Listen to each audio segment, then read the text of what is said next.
A military exercise or war game is the employment of military resources in training for military operations, either exploring the effects of warfare or testing strategies without actual combat. This also serves the purpose of ensuring the combat readiness of garrisoned or deployable forces prior to deployment from home base. Home station exercises in the 20th and 21st centuries have often been identified by a unique code name in the same manner as military contingency operations and combat operations. Types: field exercise. The more typically thought of exercise is the field exercise, or the full-scale rehearsal of military maneuvers as practiced for warfare. Historical names for field exercises in the military services of the British Commonwealth include schemes, while those of the military services United States are known as field training exercises,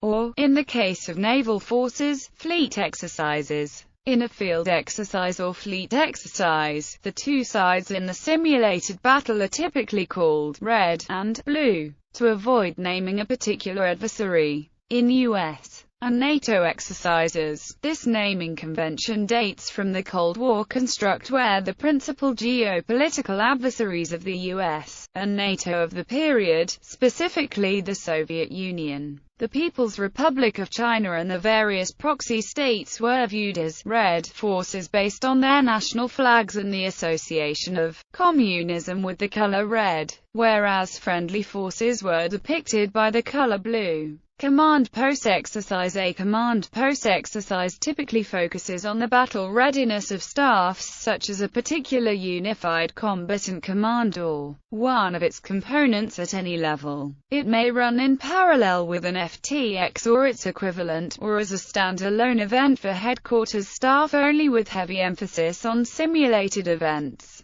Simulation. Other types of exercise include the TEWT, also known as a sand table, map or cloth model exercise. This type of exercise allows commanders to manipulate models through possible scenarios in military planning. This is also called warfare simulation, or in some instances a virtual battlefield, and in the past has been described as war games. Such examples of modern military war games include DARWARS, a serious game developed since 2003 by the USDARPA agency with BBN Technologies, a defense contractor which was involved in the development of packet switching, used for ARPANET, and which developed the first computer modem in 1963. A subset of simulated exercises is the tabletop exercise. Joint exercise. Several different armed forces of the same nation training together are described as having a joint exercise, while those involving forces of multiple nations are described as having a combined exercise. Said forces may be different branches of the armed forces from one country, or may be armed forces from different countries. These latter events, incorporating multiple nations, have often been referred to as NATO exercises, coalition exercises, bilateral exercises, multilateral exercises, or other similarly named events.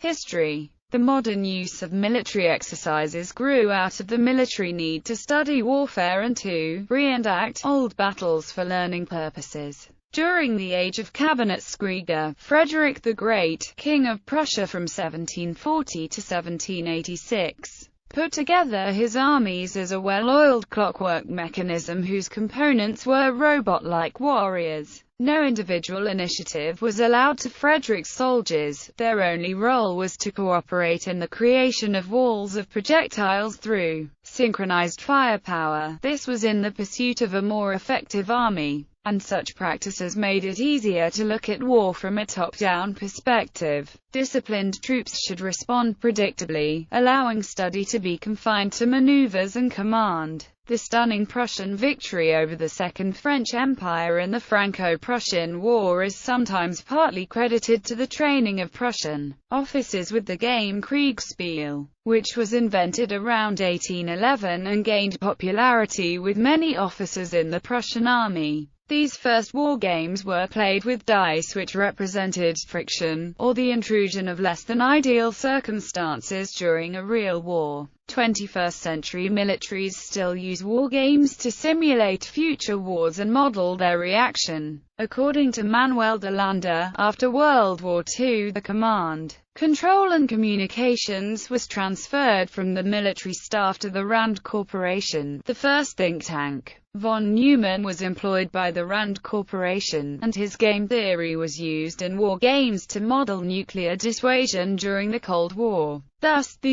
U.S. nuclear strategy was defined using war games, SAM representing the U.S. and I and the Soviet Union. Early game theory included only zero-sum games, which means that when one player won, the other automatically lost. The prisoner's dilemma, which models the situation of two prisoners in which each one is given a choice to betray or not the other, gave three alternatives to the game. Neither prisoners betrays the other, and both are given short-term sentences. One prisoner betrays the other, and is freed, while the other gets a long sentence. Both prisoners betray each other, and both are given mid-sized sentences. While the first is their best overall choice, neither of them can be sure that the other wouldn't betray him. Thus, betrayal was considered as the most rational thing to do, i.e., min-maxing the losses. This modelization gave a basis for the massive retaliation nuclear doctrine. The zero-sum fallacy in cooperative games would be theorized only later, while the evolution of nuclear technology and missiles made the massive retaliation nuclear strategy obsolete. Military wargaming was thus progressively improved, although according to Manuel de Landa it still suffers today from a systemic bias on conflict against cooperative behavior. Dice, which were a rational way to represent chaos, were replaced by the Prussians by artillery range tables, and then by evaluation of each weapon's lethality, etc.